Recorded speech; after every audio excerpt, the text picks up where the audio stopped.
Hi, welcome to the second session of the last topic of the semester. This is the ninth topic of the semester, titled The Counterculture Revolution and the Civil Rights Movement from the 50s and 60s all the way to 1973.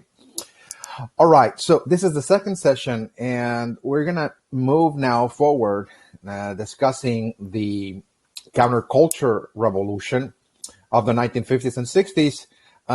In terms of now its expression, we're going to see that by the 50s and 60s, there's going to be now a new cultural expression that in many cases rejected the main values, the main ideas of American modern culture, center on things like materialism, consumerism, for example, rationalism, and social status, just to name a few. This particular generation are going to find meaning in other cultures, in other systems of thought, that will provide a deeper meaning, a deeper value, a deeper experience of life. Because this generation is largely dissatisfied with the culture that they inherited from their parents, which was actually hammering once again, that, we live in a material world, in a material universe, and this is real. We need to take care of it, and we should enjoy it, be very successful, have material accomplishments, achievements, and so on, like economic success, for example, a good home, a good house, etc., a good paying job, etc. Live in the suburbs. Again, this is really what life is all about. Enjoy also human existence with consumption. There's a lot of products out there that our industries create that are going to make you happy. So all you need to do is just, get a good paying job and go out and buy whatever, brings pleasure to you. And so if you don't have a job, well, work at it, get a job, in other words. Okay. So that's important because that's the source of happiness according to the values of the time. And also that you need to be rational in everything that you do in life. You need to use your rational mind, rationalize everything. Use your rational mind to understand the world around you, and also to make rational choices as to, for example, what you want to do in your life, with your life. Be rational, for example, don't entertain yourself with, for example, things like art. Okay. Don't study things that are not going to make you money, in other words. Okay. Don't be pursuing those kinds of paths in life that are not part of this high-tech, technological, industrial society that we have. You need to kind of participate in the society and choose a path for you that will bring you success. So don't entertain, any other options, any other careers that are not gonna bring you money. You have to be rational, in other words. That's, again, what people believe to be rational. Of course, this generation, the 50s and 60s, of course, are coming into the world from parents that went through the Great Depression. So, of course, their parents, more than any other generation, are very, very concerned about economics, about money, about status, and so on, economic security, and so on, because they went through the scarcity, the economic trials of the 30s. So they don't want their children, their descendants, to go through the same thing. Okay. They want them to be prepared for anything that will happen again, for any downturn, and so on. So again, they're pretty much instilling in their minds that they need to be successful. So now we're ready again to move into our outline to look at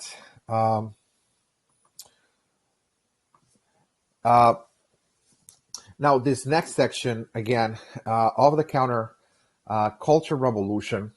In the first part, we kind of understood the theoretical and historical background. We looked at that quite extensively. Cultural revolutions happen when there's intense, rapid, radical change. We examined that quite fully, in the early 20th century.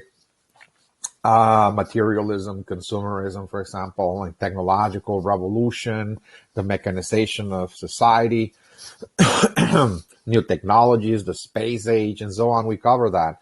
And of course, the historical background is, again, that this generation, the baby boomers, as they were called, again, are born from parents that are, very preoccupied, very concerned with material matters. So now let's look at how, in moving into the 1950s, the baby boomers are going to now go against the culture. So this is a counterculture revolution, going against American culture, and they're now going to create their own cultural expression. Again, that in the United States, there's a new culture on the rise that is not necessarily following or continuing the values of the past, but again, this is something new. It's called the Existentialist movement. The Existentialist movement is a cultural, philosophical movement, by the way, in which people were trying to really find meaning in human existence, because they were not finding meaning, again, in their present society with the values of their own time. That people valued money, they valued status, they valued consumption, and again, so that was the value of the time, money, status, consumption, materialism, and so on. So they're now going to try to find meaning in something else that will actually make them feel more aware, again, of their own existence, to really have a fuller experience of life in general. In other words, they're on a quest. They're on a quest for the meaning of existence. What is existence? Why are we here? In other words, are human beings here in this earth just to, survive and, live comfortable lives, and have pleasures, random desires, and so on? Is that it? Or is there something else to human beings? Are we made up of something else other than matter? In other words, okay. So what is existence? What is real? Again, this is what people were actually asking back in this time. What is actually real? What is the meaning of existence? What is existence? In other words, so again, this quest to find the meaning of human existence and existence itself was known as the Existentialist movement. Again, this is going to give rise to, again, this counterculture revolution, the quest for human meaning, for the meaning of human existence. This particularly, again, the baby boomers are experiencing, indeed, an existential crisis. Okay, this is something very common. For example, when people reach what is called middle age, it's called middle age crisis. Okay, or midlife crisis. It's called midlife crisis. When people go into their 40s, early 50s, it's very common for the vast majority of human beings to go through this so-called midlife crisis, because when people reach their 40s and 50s. They realize that they're not young anymore. So they're now moving into a whole new stage of life. They're becoming quite now, advanced age. They're not really old or anything like that, but they're moving into the second stage of life. So the first stage of life was growth and development. Growing up, developing, going through infancy, adolescence, early adulthood, and so on and so forth. So when people reach their 40s and 50s, people now enter what is called, a transition stage towards this second new, stage of life. You're not going to grow and develop anymore. You're now, entering this advanced age. You're becoming an elder, for example. Okay. In many cultures, you were supposed to now become wise, seek enlightenment, in other words, okay, when you're in that age. But in our culture, there's no spiritual traditions, again, that actually allow people to join a school of enlightenment and say, okay, look, I'm going to seek enlightenment because I'm reaching that age, that point in which I have to now attain wisdom, etc. So again, in our culture, there's no guides again to guide people, to that path. So again, everybody's pretty much doing their own thing. They're trying to just adapt to this transition and this new reality. Some people adapt well, some others don't. But in this generation, the youth, people at a very young age, in their 20s, they were going through that midlife crisis. Okay, that's what's astonishing, is that very, very, very young.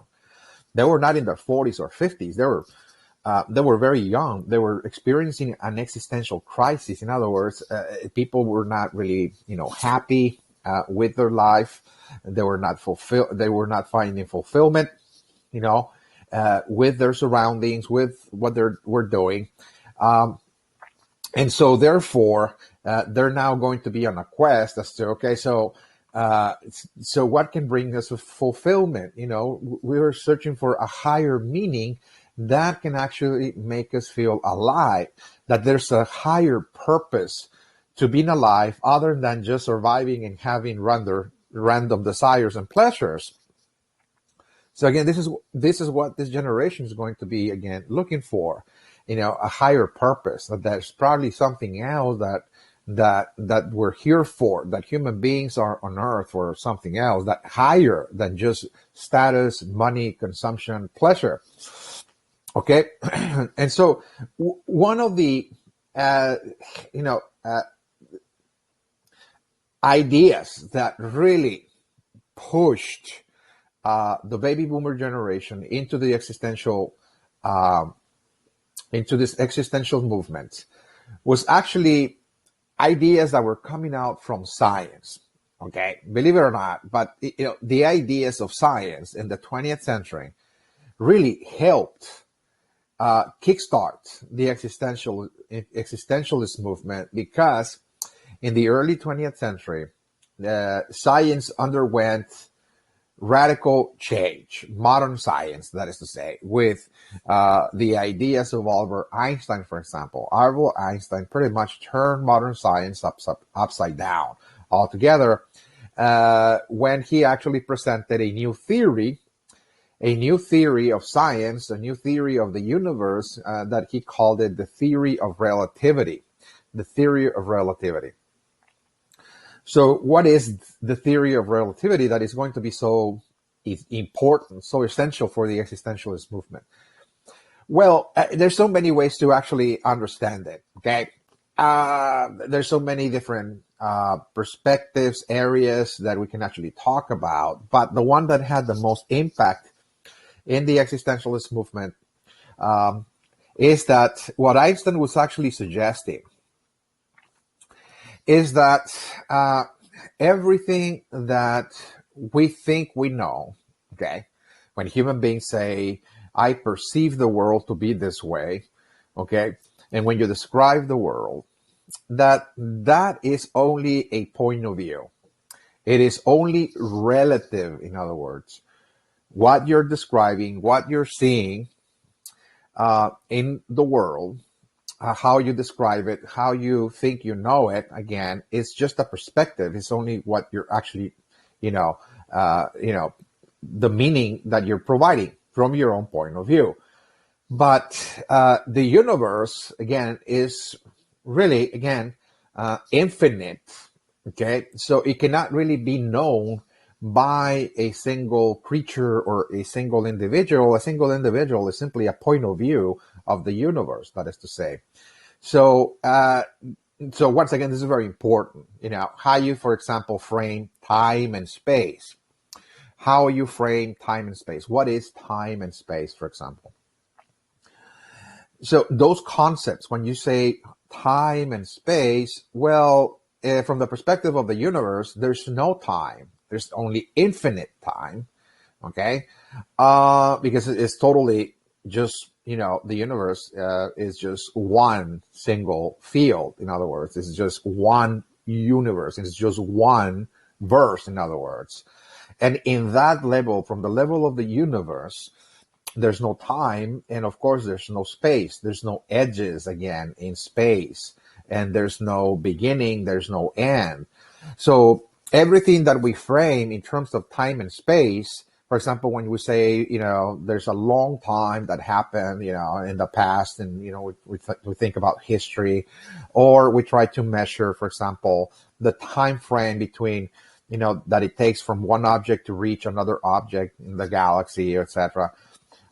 Everything that we talk about measuring time and space is relative. In other words, it's really a point of view from the person that is observing an event, but it's not really, it's not the absolute truth, because everything that happens in this world of matter that we're experiencing, okay, is just a point of view by the creature, by the person that is actually having the experience. So there's many types of experiences, in other words, and every human being can see the universe in a very different way. There's no two human beings that see the universe exactly the same way, or that have the same experiences. So it's relative, in other words, okay? It's dependent upon, the observer, the person that is having the experience.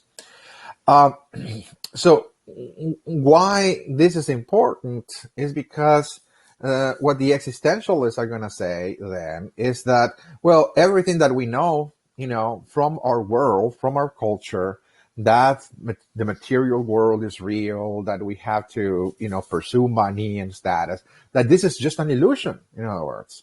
That this material world, is not really real, in other words, okay? That there's a higher order, there's a higher realm, the level of the universe, that is to say, that is where existence, again, exists eternally, okay? And here in this world, we exist only momentarily, just, for a split second, from the perspective of the universe.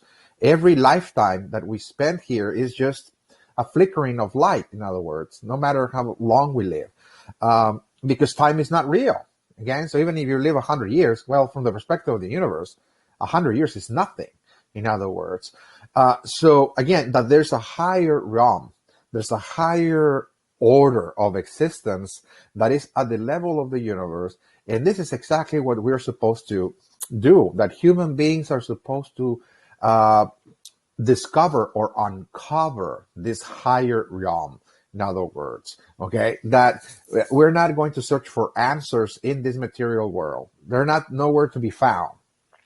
Of course, this material world is important. We're not denying that it is, but it's really like a dream. Okay, it's like an illusion, in other words, that we find ourselves in. And so what we need to do then is wake up. In other words, wake up from the dream. This is a material dream, in other words. And so human beings have to unveil, this higher order. And of course, where it is something that people are searching for. Where is this higher order? If it is not out there in the world, then where is it, in other words? And again, that is going to lead people to start searching for, okay, so where exactly is this higher level of existence? Albert Einstein is already writing about this. He's a scientist. He's just telling you again that the world that we know, this material world, is just an illusion, in other words, and everything is just a point of view. But at the level of the universe, that's where reality is, in other words, okay? The material world is relative. In other words, it's limited, it's temporal. And the universe, again, is actually, the plane of existence where, there's no time, no space. It's absolute, in other words. It's really real. So people are searching for it. And another idea that is going to be the backbone of the existentialist movements, again, is an idea that also is coming from science, but in this case, from mental science, from psychology. Around this time, there were some psychologists, that were actually proposing that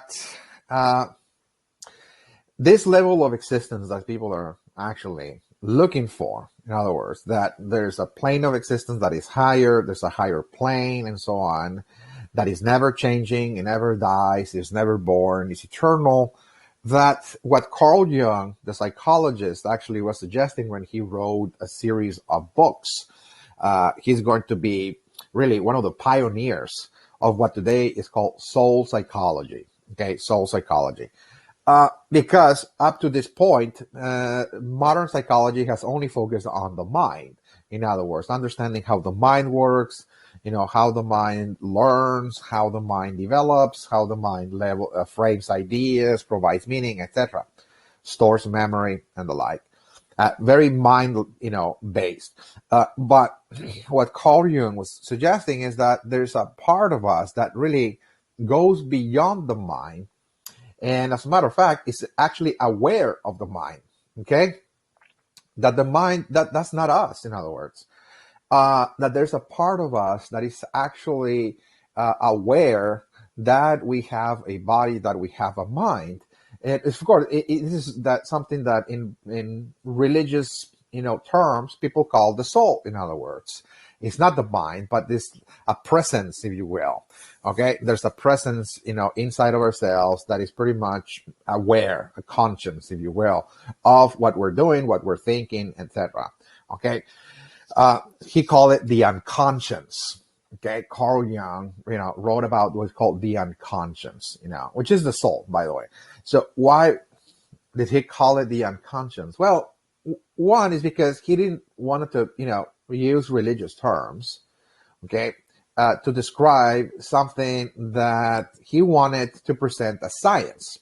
As soon as you introduce the concept or the term the soul, people in the scientific community will be simply, driven away by that because it's not quote unquote scientific. So he says it's unconscious. Why is it unconscious?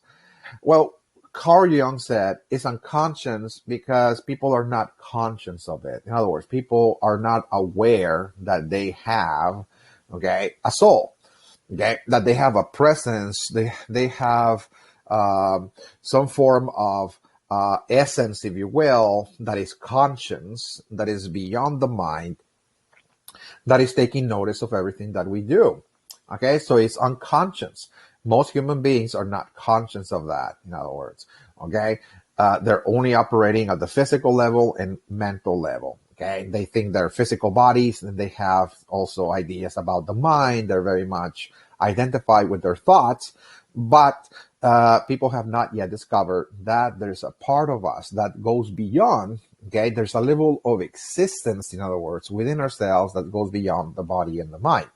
It's called the unconscious. Okay, so again, for the first time, a scientist, a psychologist is actually suggesting that, okay, so that which you're looking for, this higher plane, okay, is actually inside of us. In other words, everybody's now in search for a higher order of existence because this material universe is not real. That's what Einstein said. So therefore, where is it? So what Carl Jung is actually just, writing, his findings, his research with patients, etc. And he's actually, again, pointing out someone like he pretty much places the arrow and saying, well, if you're looking for a higher order, a higher level of existence, is the unconscious. Again, it is within ourselves, in other words. And so one of the ways that he came up with this idea that there is a non-conscious, okay, like a soul, in other words, that is far more real than this physical body, is when he actually started studying what is called dreams, okay, dream psychology. Why is that so? Is because, through dreams, when people fall asleep, okay, in many cases, we start to see images, okay? It's very common during dreams, we are seeing images or visions, and there's like a certain plot, etc. But that's not really the mind, okay, that is taking notice of that. The mind is actually asleep. So what is the part of us that is actually observing those dreams? Okay, what is the part of us that is aware of those dreams when we fall asleep? And that is the unconscious, in other words. That's the soul. In other words, the soul remains present during the dream state while the mind falls asleep, and the soul is able to see impressions, the impressions of the mind, things that we live during a day, for example, stresses and so on. And the soul is actually, again, observing, like the screen, if you will. Again, in a screen, all of the images of the impressions and experiences and anxieties, again, that we went through in that day or in previous days, or sometimes actually images that we have not yet lived. Okay, people actually dream of situations that were not part of this life. So again, what Jung is suggesting is, well, maybe those experiences were lived in perhaps in previous lifetimes, like the issue of reincarnation, for example. Okay, because when we dream, sometimes we dream, situations that do not relate to this world at all, to the world that we know it. So what Carl Jung was suggesting is that there's also the possibility that the soul survives death, goes into another body, but all the experiences from the previous lives are carried on, if you will, from lifetime to lifetime, and they arise during dreams. During the dream state of consciousness, you're able to see things that you have lived in previous existences, in other words. So that's now the idea, again, that modern psychology is now saying we do have a soul, it's eternal, and we have been, again, in many situations, not only in this lifetime, but we have lived before. And, how do we know that? Again, is through the dreams, for example. Okay, dreams.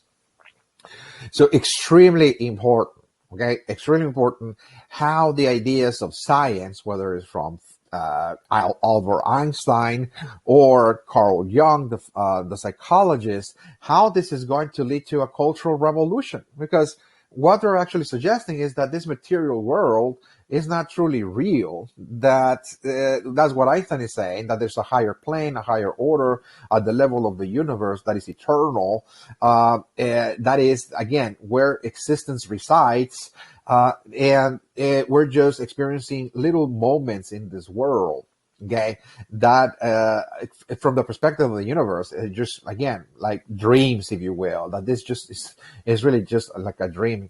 So psychology is actually suggesting the same thing, is that, look, there's a part of us that is non-material, is the unconscious, is just, a part of us that is aware of everything that we're doing, is consciousness, if you will, that is aware of the body, is aware of our emotions, is aware of our thoughts, but we're not conscious of it. Most people pretty much live through life in an unconscious manner. They're unconscious, in other words, of their own soul. And so the only way that people can experience the unconscious is through dreams. It is in the dream state that we're able to actually become a little bit more aware of the unconscious, because that's the part of us that is actually witnessing the dream, in other words. And sometimes we process dreams that go back, from other existences and so on again.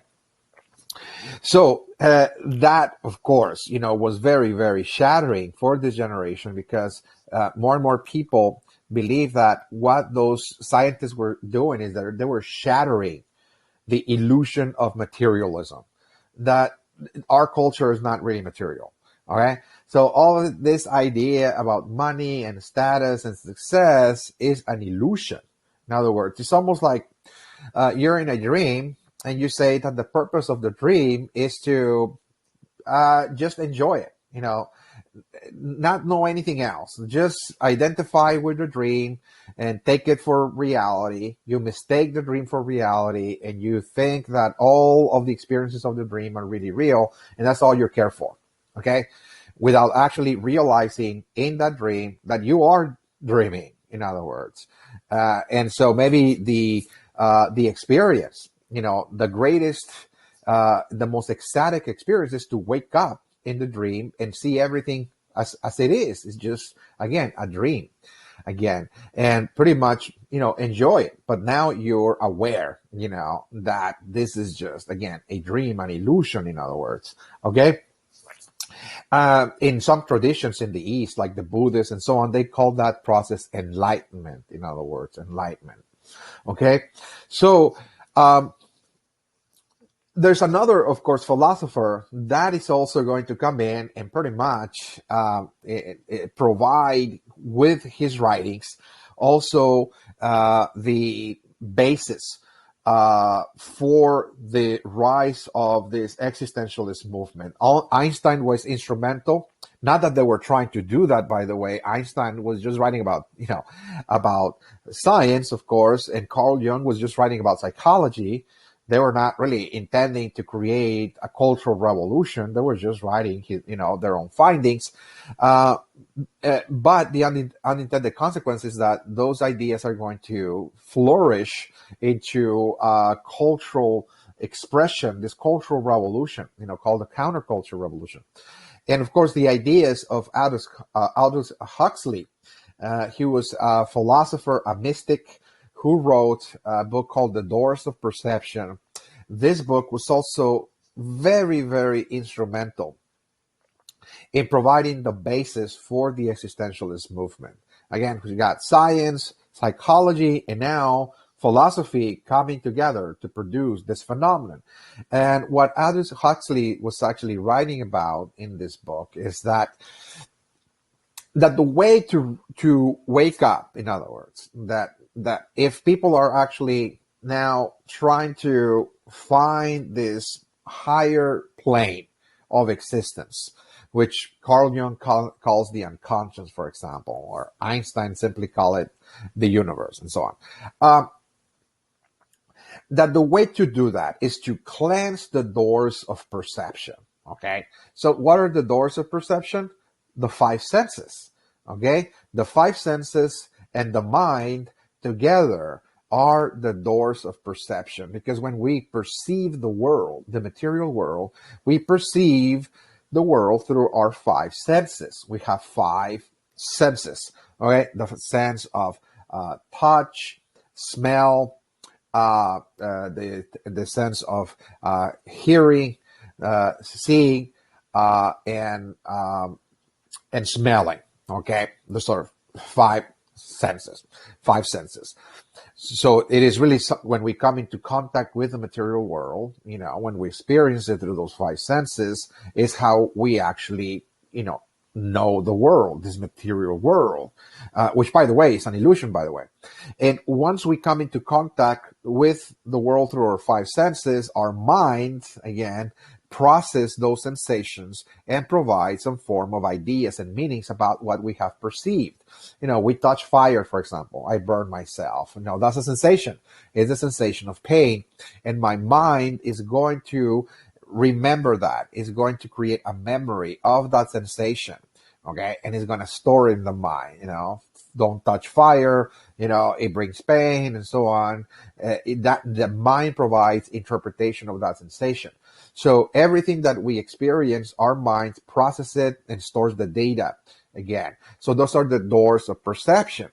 So what Aldous Huxley was actually suggesting is that, look, what we need to do, if you want to free yourself from the illusion of this material world, is trying to cleanse the doors of perception. Meaning what that he actually meant is that we need to really deprogram, the way our mind, we need to deprogram the mind from the ways it had learned about the world. In other words, that we have framed ideas about the world when we were growing up. Okay, all of the experiences, the way we were brought up and so on, the kind of schooling we had and so on, the kind of education our parents and so on, the kind of religion we were taught, etc. That in a certain sense, that what that did is that it began to close and close and close the way we actually perceive the world. It began to close the mind again to the possibilities that there was a higher existence. We started thinking that this material world was actually real, in other words. So we were programmed by the culture that we were born into. We see the world in a very limited way because we were programmed to see it that way by the members of the culture, by the society, in other words.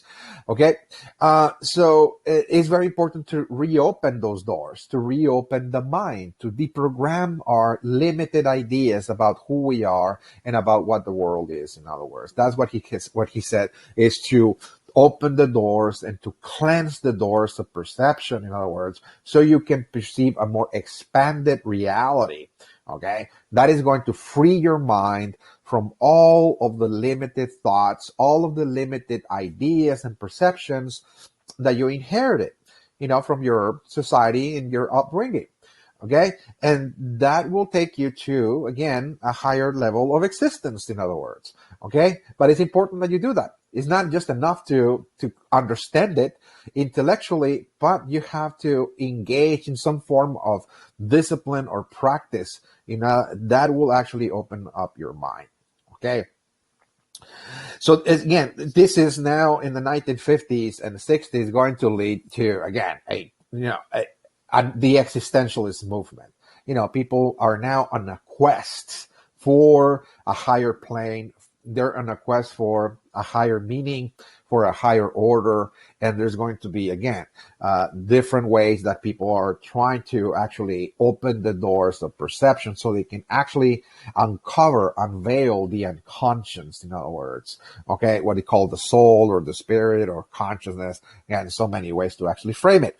Okay, and so all of those ideas are going to reject all of the ideas of modernity. In other words, that this generation, the 50s and 60s generation, the baby boomers, rejected modernity because modernity is a worldview based on matter. It's a materialistic culture. Modernity is materialistic. It tells you that the material world is material, mechanical. It has laws of nature that are operating the universe, etc., and that human beings can actually control the world through science and technology. This generation says no, that is an illusion. In other words, modernity, all of the ideas of modernity, economic success and the like, all of that is an illusion. So this generation initiated what is called post-modernity. Okay, what we're actually doing, it's actually going beyond modernity, and we're going to now initiate a whole new culture. Okay, it's not going to be materialistic, they said. Okay, it's a non-materialistic culture. Post-modernity is supposed to be less material or non-material for some, again. For some postmodernists, again, they're trying to actually pretty much renounce to all ideas about matter altogether, while others still consider it important, but they're not going to actually make claims that everything that we think we know about the material world is really the eternal truth, in other words, because this material world is just a moment in the universe. In other words, it's really a dream. Okay, so it's post-modernity. So it's very important because, when we started the course, with this understanding, back in the 19th century, the coming of modernity, okay, because that was novel, that was new.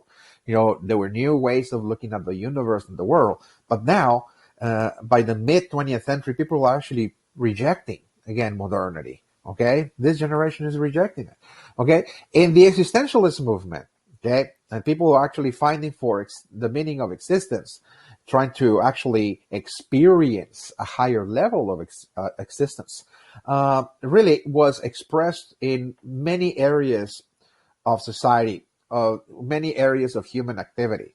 Okay, when you look, for example, at U.S. history in the 50s and 60s, the existentialist movement, for example, found expression. It was manifested in the world of art, and music. This is very, very clear that, where this generation is actually going. When you examine the art and music, but just art in general of any generation, and I repeat, when you examine the art of any generation that has ever lived in human history, you will be able to tap into their mind. Okay, so this is not just something that we're able to do from the baby boomer generation, what they were actually thinking about, what, how they see the world around them and what were their aspirations, etc. This is applicable to all human societies, past and present. Just take a pick. If you want to understand the mindsets of any society, study their art, okay? Because in art, people express, how they actually see themselves and how they see the universe, okay?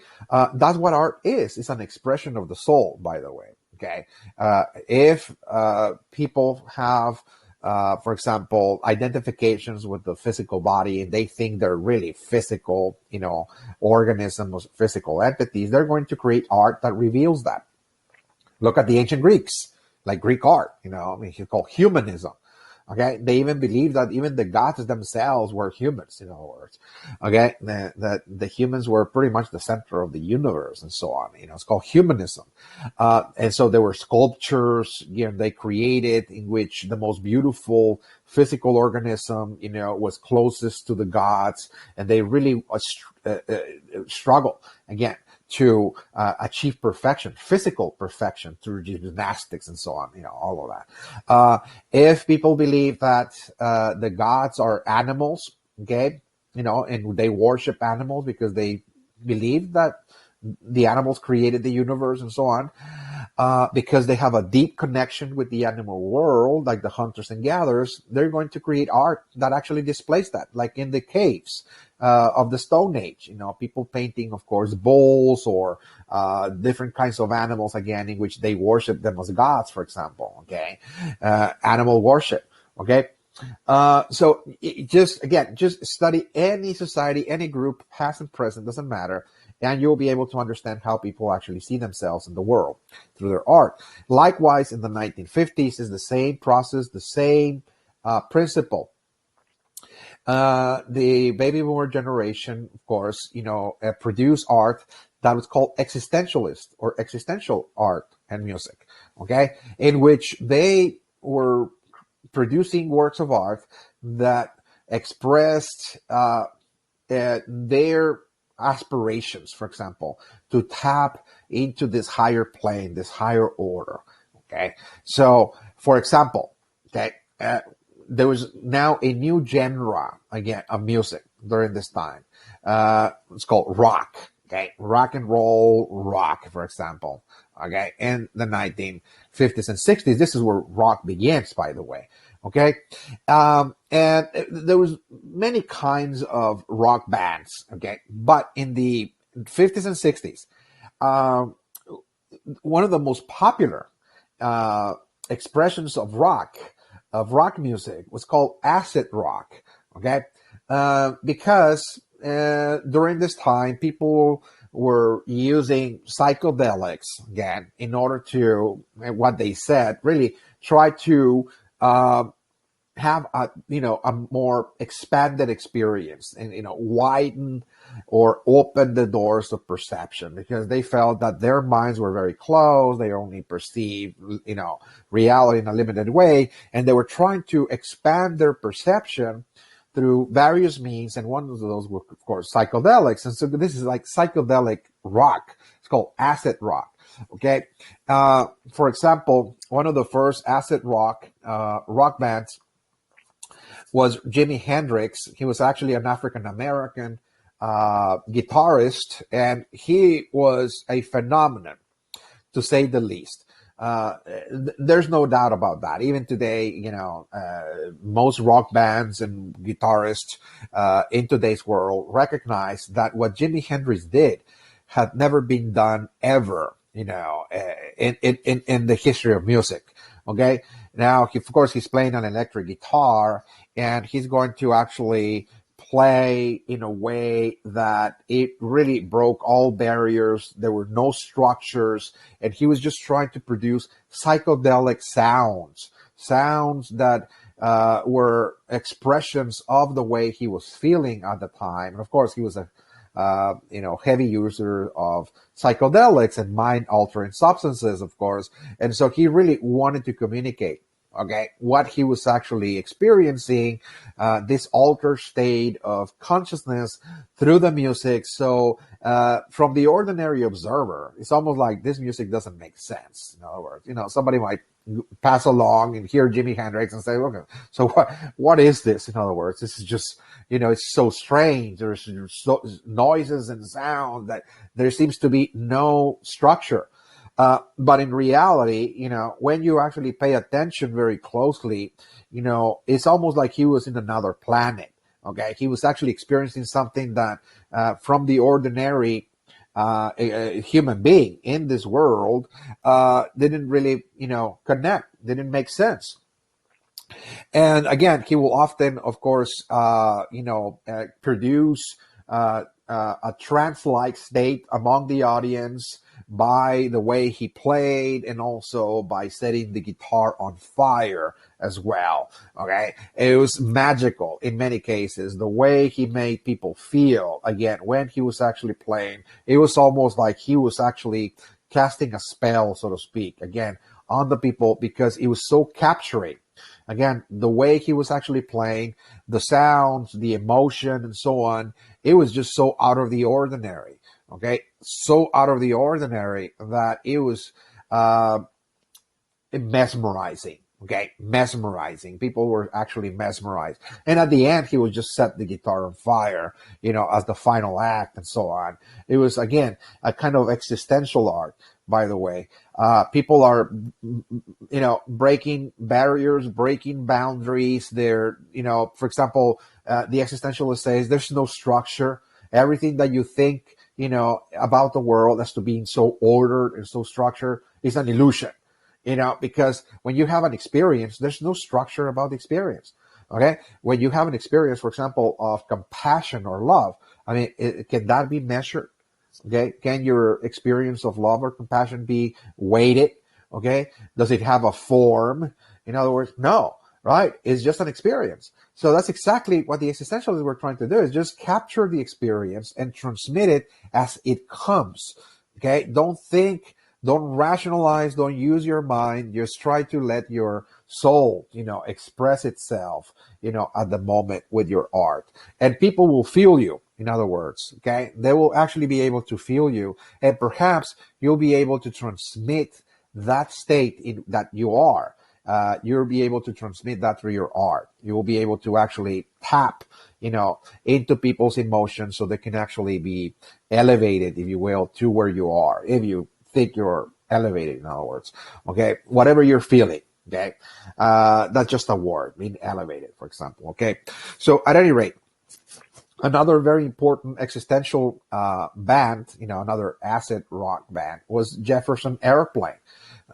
Without a doubt, in the 1960s, was one of the most popular bands, during the time. That was really the expression of the culture. It really, this band was, representative of the existentialist movement, per excellence.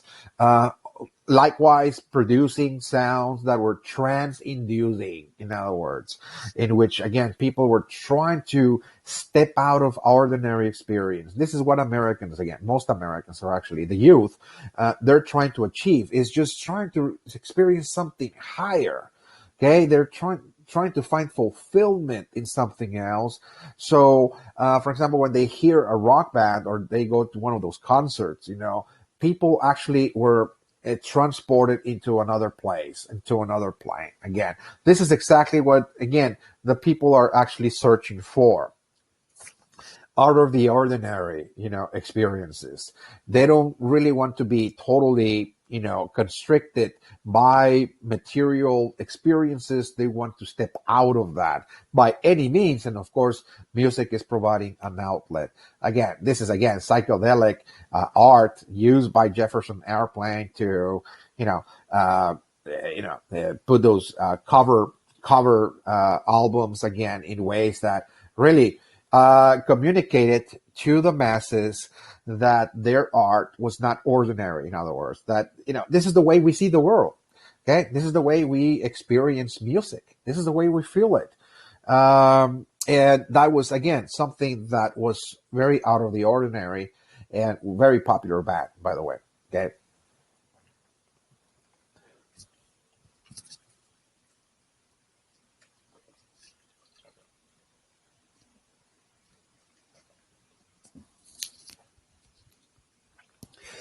Another band that was also representative of the existentialist movement was the Doors. Okay, classical,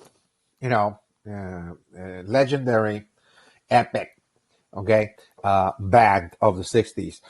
That was actually really, capturing the idea of the Doors of perception. In other words, the Doors was a band that was heavily influenced by Huxley's book, The Doors of Perception, and all of the members of the band were on a quest, okay, to really expand the doors of perception, and they wanted to create music that will enable people to also expand the doors of perception as well.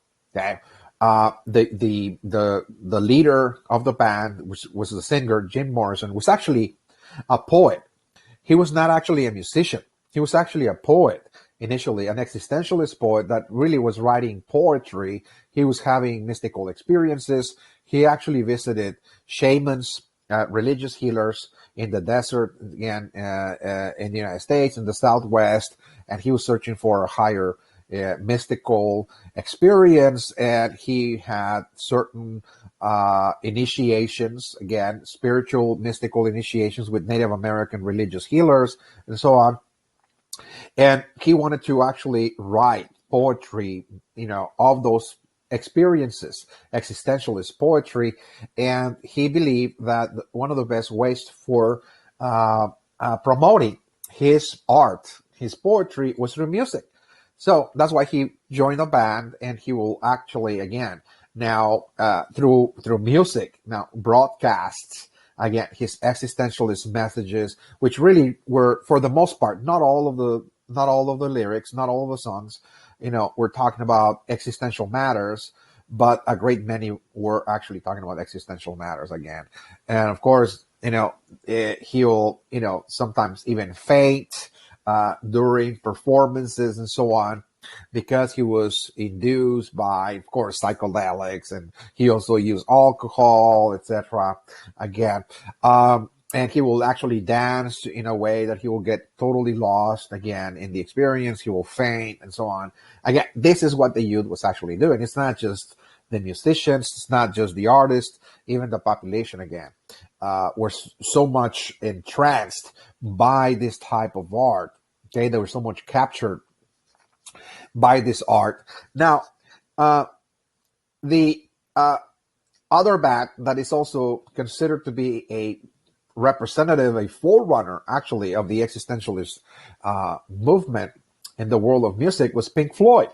Okay, that is per excellence an acid rock band. Again, they're undeniably, they're pretty much accepting that this is what their music is about. Again, is psychedelic, in other words. So people are trying to expand their awareness and reach higher planes and so on. Again, this is what people are trying to do during this time. And it was experimental music in that they were just experimenting with sounds, and they were often recording when they were in altered state of consciousness and so on, through various means and so on. And that's exactly what they wanted. Again, no structure in many cases, and just pretty much communicate to people the way they were feeling in any particular moment. And their art also resemble exactly this idea of perception. In other words, that that there's nothing really out there that everybody perceives in the same fashion. There's so many things, so many ways to, that you can perceive the world. Like, for example, a tree. You can perceive, for example, a tree in the form of a head, a face, and so on. Because, this is something that you carry inside of your mind. Perhaps this is something that you're projecting, onto the tree. But sometimes the trees themselves, again, are like persons and so on. When you see clouds, the clouds can, in many cases, form certain shapes, certain forms that might be forms of nature. Okay, so nature might be communicating, with you in that fashion, in that, what actually, occurs in the world of nature is just like in a dream, for example, in a dream state, just like those images that you dream, for example, in the dream state, that those are messages from nature trying to communicate something to you. Or you might be seeing in the cloud something that is hanging in your mind as well, some thoughts, some memories you're projecting as well. So what is the world? Okay, so what is it? And the world is meaningful to an individual according to how that individual feels or perceives the world again. So there's so many ways of actually experiencing the world. Okay, so what this is going to lead to, eventually, is that there's going to be now a search for higher meaning and purpose, as I mentioned. Art is providing an outlet. In other words, art is revealing, to society, to the world, how the youth is actually feeling, how the youth actually sees or perceives reality. Okay, it's really existential art. There's everything that we've seen in the 50s and 60s is existential art. Many of the books that were written, in pop culture were also existentialist novels, psychedelic art. You can see that in paintings, for example, as well. You can see that in music and so on.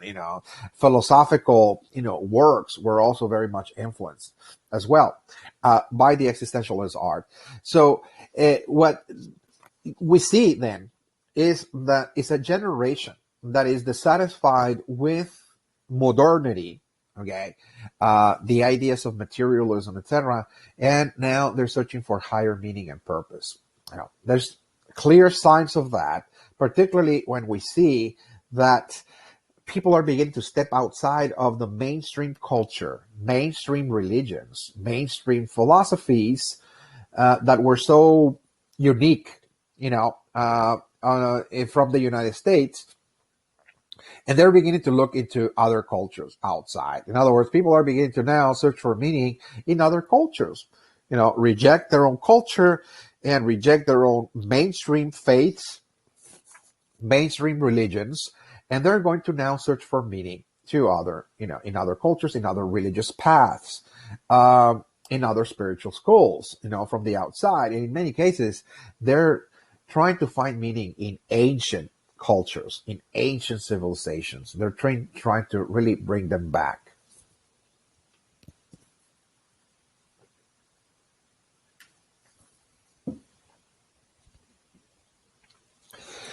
For example,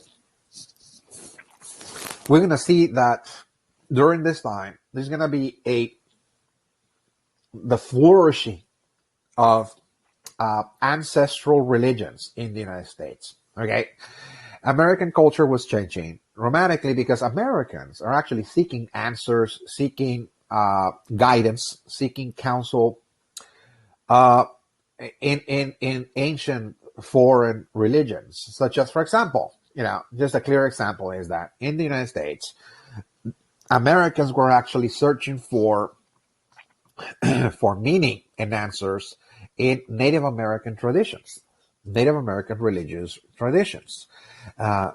Native American shamanism is called. Shamanism is really the mystical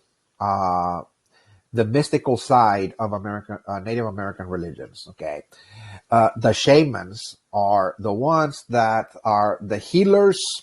Okay, they're the religious healers of the people. In that, what they do is that they not only provide treatments or cures made from herbs and magical formulas that they recite and so on. And, they are the ones that cast out spirits, from people's bodies, the spirits of illness and so on. They remove what is called the evil eye, when people are sick from the so-called evil eye. The Native American religions actually believe in supernatural diseases like the evil eye, for example, or spells or fright when people are frightened and so on. Uh, Again, there's specific rituals that the shamans actually carry out to expel negative energies or, spirits from people's bodies, the shamans. But the shamans are also the ones that know, they have the knowledge from all of the psychedelic plants. Native Americans, again, for thousands of years have used plants to induce visions. What is called vision quest. This is something so fundamental in Native American religious thought that the way people actually find meaning in Native American spirituality, the way that they find answers for their problems, or they're trying to actually receive some form of counseling, from the higher planes, is through visions, not thoughts, but visions. So they go to a mountain, they go to a cave, they go to the desert, they fast for many days, and they ingest, of course, psychedelic plants. And in those moments, when they withdraw from society, they're totally alone. They receive those messages or those visions. Again, those are visions. They're not mental messages, by the way. Again, so this is very common. It has been practiced for thousands of years among the Native Americans, and those ideas will become mainstream, shamanism, through the publication, actually, of some writings, particularly from an American anthropologist by the name of Carlos Castañeda. During the 60s, Carlos Castañeda published a book called The Teachings of Don Juan, in which he account for experiences he gained in Mexico. He went to Mexico to visit, again, a Native American community there in North Mexico. He met, apparently, again, a shaman by the name of Don Juan, and he befriended Don Juan and actually became his disciple for a few years. He becomes Don Juan's disciple, and he was actually guided, in several moments for, those altered state of consciousness, those vision quests, in other words. So he's writing about that. And this book becomes a bestseller, very popular book in the United States. It was actually, published and widely read across the United States.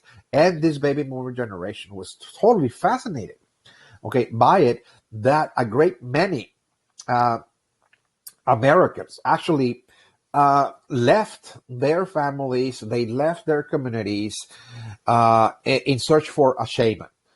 They were on a quest. What they wanted, just like Carlos Castañeda, is to find a shaman. In other words, like a spiritual guide. Because I'm seeking enlightenment, I'm seeking visions and so on. So I need a guide, in other words. So you will see, for example, in New Mexico, you will see in the reservations, particularly in the Native American reservations, you will see now hundreds of Americans flocking to the Native American reservations in search for spiritual guidance. In other words, many of them actually going into Mexico as well, south of Mexico, searching for shamans. There was fascination about that, taking place in the United States. And they were in the process rejecting, of course, they were in the process, I'm sorry about that, they were in the process rejecting Christianity. No, they were, of course, coming out of this Christian setting. Many of them, were either Catholics or Protestants, but now they rejected, Christianity altogether, and they're now adopting a foreign, from their perspective, a foreign religious path. So this is very important because even Christianity is going to start losing ground. In the counterculture revolution, Christianity is also rejected. By thousands, if not tens of thousands, again, of Americans are simply leaving their churches. Others are finding answers or seeking answers. Let me just put it that way. They're seeking answers in foreign religions, like in Eastern religions. In India, there has been, of course, a religion that is ancestral. It's been for 6,000 years at the very least. Hinduism. which, of course, is a religion that believes in many gods and so on and so forth. But despite that fact, many Americans actually flock to Hinduism because in the United States, we're going to see many Hindu teachers. There were dozens of Hindu teachers coming into the United States around this time to establish their own religious schools or spiritual schools, to teach Hinduism, to teach what is called yoga. Again, yoga is really the science that in India people practice to actually achieve enlightenment. Okay, there's a set of spiritual practices that involve meditation and postures and so on, but more than likely, again, is meditation. So Americans are now meditating. Okay, initially it all started with, again, Hindu or yogic masters or gurus that were coming to North America to establish their schools. And today there's yoga centers everywhere. Okay, even at the gym. For example, you join a gym, you have a subscription there, it's a membership. You're probably gonna read there that it's a yoga class again every Tuesday, etc. Even though that class has nothing to do with yoga. Okay, it's just physical exercises, postures, and stretching. Again, yoga is not just that. Again, yoga has nothing to do with stretching or postures necessarily. It's more, again, meditation. Because people are trying to really uncover the unconscious, in other words, okay, through yogic practices. Also, Buddhism becomes extremely popular in this time that we're talking about, even today. Okay, Buddhism is going to really, find new followers in the United States, particularly Zen Buddhism, Zen and Tibetan Buddhism. There's different forms of Buddhism, by the way. I'm not here to explain, what is the difference here, but rather it's just, again, a philosophical also school that teaches certain practices that guide people towards enlightenment, also based on meditation for the most part as well. There's a lot of Americans going Buddhist. Okay, and many of them shave their heads and they become monks in many cases. They do, again, adopt the identity of the other religion altogether. It's not just that they practice or follow certain disciplines, but rather that they pretty much convert altogether, in their identity into this other culture. Okay, again, this is part of this new trend, the rise of Eastern gurus and schools. A guru is a spiritual teacher. Again, in India, that's how they're called. For example, a teacher of yoga, they're called gurus, for example. So again, people are finding gurus, just like they're finding shamans. They're looking for a shaman to guide them in spiritual quests and vision quest. Also, people are looking for a guru. In other words, people are saying, look, I'm trying to find meaning in my life. And so what I need to do is actually find a guru, a master. All right, somebody that can teach me how to meditate, for example. Okay. So yeah, this is going on again. You're going to see yoga centers propping up all over the country, religious temples, like Buddhist temples or Hindu temples and so on. So the culture is changing. There's definitely the culture in the United States is changing, of course, and retreats as well. Okay. And what that actually also led to as well, okay, is that people were also searching for alternative lifestyles and also in search for this ideal community, what I call utopian society. What is a utopian society? This ideal, perfect community. Okay. There's the search for the ideal society now, among the existentialists. Okay. So it was not just satisfying to be searching for a shaman or a spiritual guru and so on, and going to the Buddhist temple and so on is not enough. What people also are trying to do is create their own independent, separate type of community. So like-minded individuals can come together and live together and pretty much create what they believe to be the ideal way of life. How humans should treat each other, how they should live, how they're supposed to socialize and help each other. Again, we're actually going to create that, or they were trying to, by the way. Okay, there was an attempt to reject, the modern city. Okay, the modern industrial city. They were trying to move away from that and pretty much buy land outside and form communities. In other words, this is a phenomenon. Okay, and that led to what is called the hippie movement. Okay, now the existentialists by the 1960s that are pretty much dropping out of society. They're dropping out, for example, from college. A lot of there's, thousands of Americans are dropping out of college. They reject modern education altogether. They're really trying to find meaning in something else, maybe in the ideal community. And they are now called the hippies, in other words, okay? They were also called the flower power, the flower power generation as well.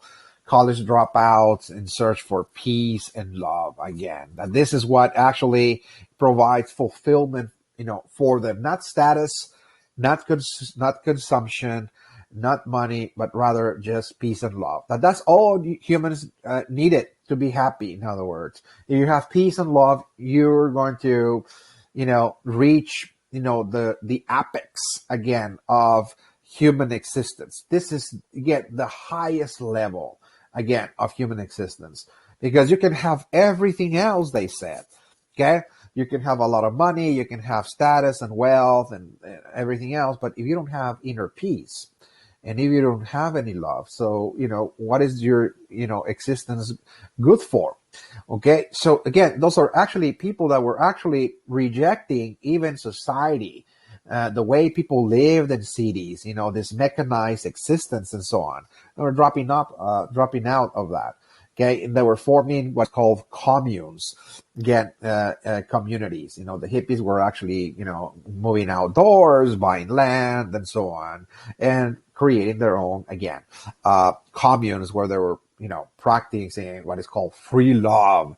In other words, this idea that, human beings needed to be living a monogamous, marriage, what's called monogamy, just, men and women getting together, forming a marriage, and that's the way that society needed to be structured. They said, well, there's no structure.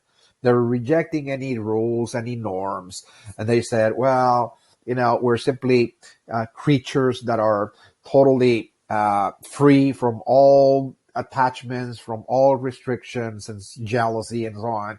So we don't believe in that. In other words, there was pretty much, when you move into a commune, it was very common to see that that you kind of like were married to the entire group, in other words, in that kind of fashion.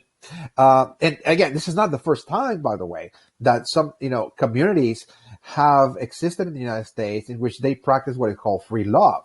In other words, that people were just simply having pretty much free license to marry the entire group and so on. Back in the 1850s, 1840s and 1850s in the United States, in New York, there was a religious community by the name of the Oneidas that were actually living in this fashion. They were the first hippies, by the way.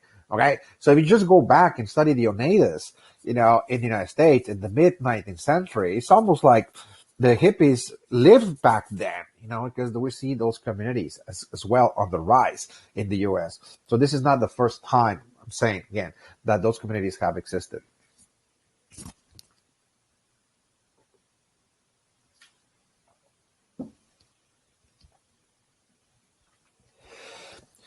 Also, besides people searching for answers in foreign religions or trying to find the ideal community, Americans are also in search for cultural and ethnic identity as well. Okay, this is another thing, is that, again, people are trying to find meaning by trying to reconnect with their own cultures. Some, again, members, some groups within the United States, some ethnic groups actually, again, are trying to reconnect back to their ethnic past because they feel that this is how they're going to actually find meaning. Okay, for example, African Americans. There's going to be within the African American community a substantial number of African Americans that are going to reject, okay, American mainstream culture, again, and even Christianity, and trying to reconnect back to Africa. Okay, for example, okay, so we come from Africa. So maybe we need to look at Africa for answers, Africa for meaning. Okay.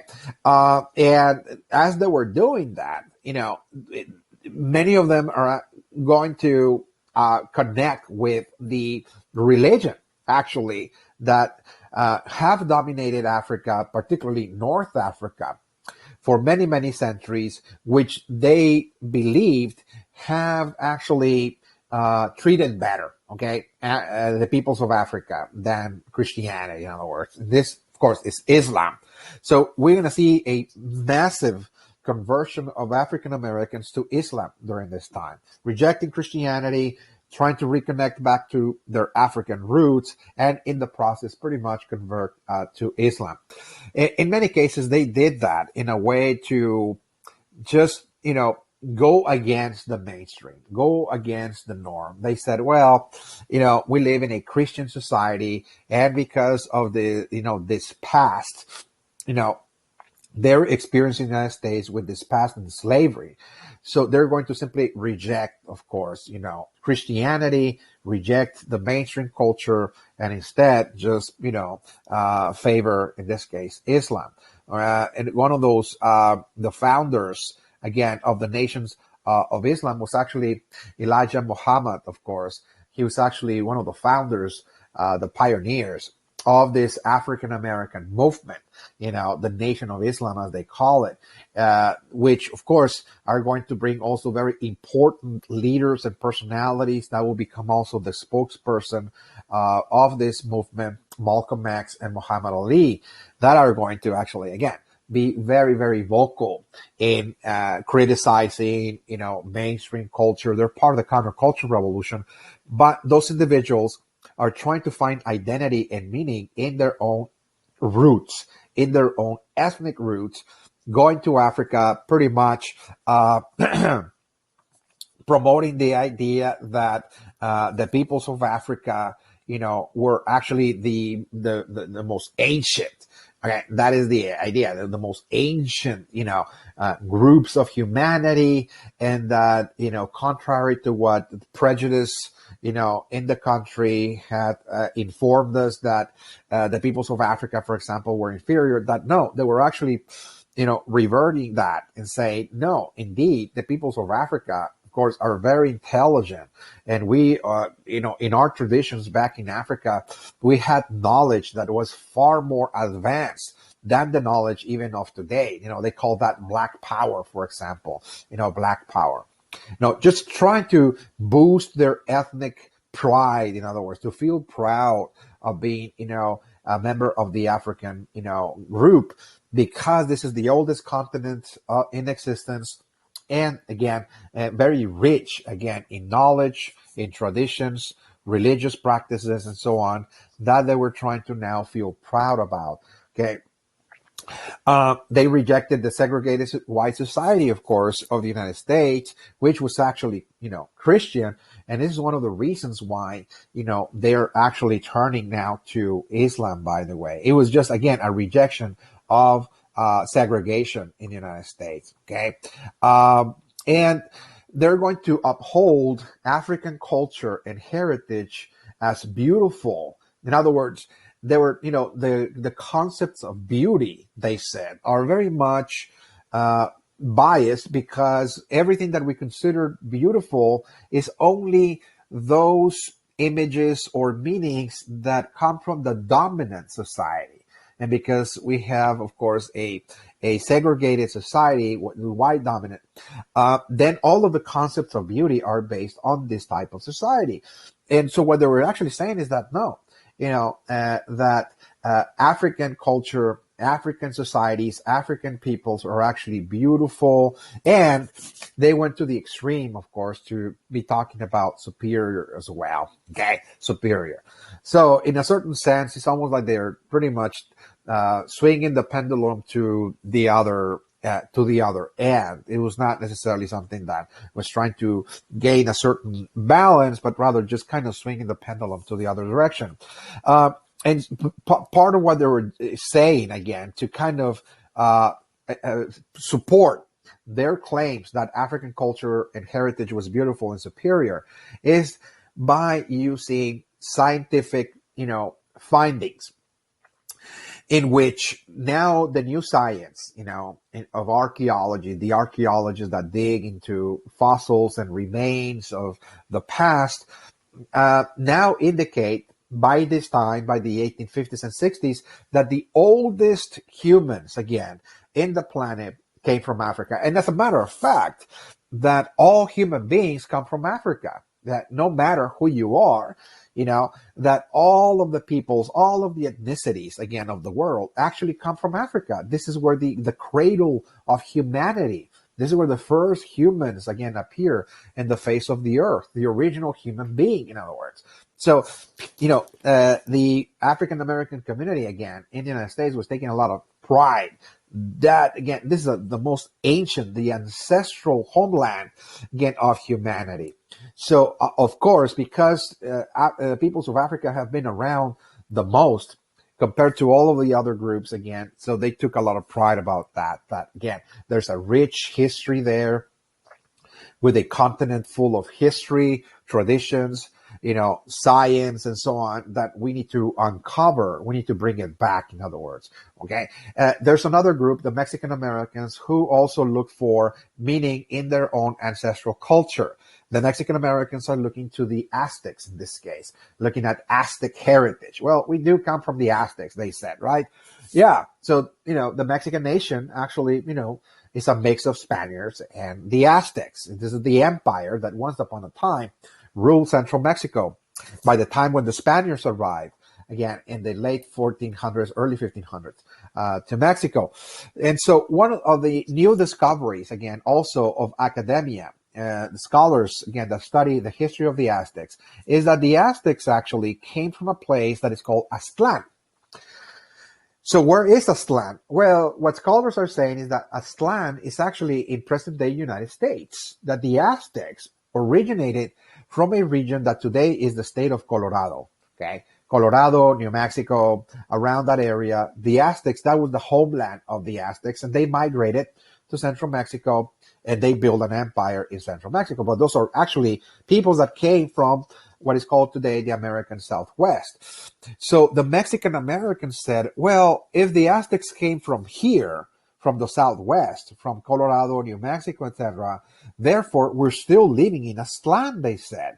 Okay, even though politically, this is a different country, this is called the United States, but this is the homeland of the Aztecs. This is Aztlan, they said. Okay, and so that gave rise to also a new movement among Native Americans called the Chicano movement. Okay, the Chicano movement. Mexican Americans who were trying to now identify themselves as heirs of the Aztecs are calling themselves now Chicanos. So why Chicanos? Is because the Aztecs went by the name Mexica. This is where the name Mexico actually comes from, Mexica or Mexico. So they were known as the Aztecs, but they were also known as Mexicas. Because they were also known as Mexicas, this is why the country of Mexico is also named that way. It's called Mexico or Mexicans. Those are the heirs of the Mexicas or the Aztecs. And so here in the United States, what the Mexican Americans are going to now call themselves is that we are Mexicas as well. That's what the word Chicano means. Mexicano means Mexica. In other words, heirs of the Aztecs. Okay, the Aztecs were the Mexicas, and we say, well, we are Chicanos. In other words, we are Mexicas. In other words, so this is a very, very ethnic identification, from, based on a Native American group that actually ruled central Mexico, created a very large empire in central Mexico, but came from the United States. So again, they feel that this is the homeland of the Aztecs, and they said, we have never left our homeland. We're still living in Aztlan. okay, in the Southwest. This is the home of the Aztecs. So we feel very proud. Again, they said, to be heir of the Aztecs because they created pyramids, they created calendars, they were great architects, engineers, astronomers, that they were very intelligent, in other words, very advanced civilization, they said. Okay. And so again, what they said is that, again, the Southwest was still part of Aztlan, the mythical home of the Aztecs, Colorado, New Mexico, Arizona. Again, this is where the Aztecs came, and this is where the Mexican American population, again, most of the Mexican Americans live in the Southwest. So this is how the Mexican American population is trying to find meaning, once again, by reconnecting with their ethnic roots and giving rise to a new cultural movement in which they see themselves now as Chicanos or Mexicas, the heirs of the Aztecs as well. Okay, so this is the end of the first part.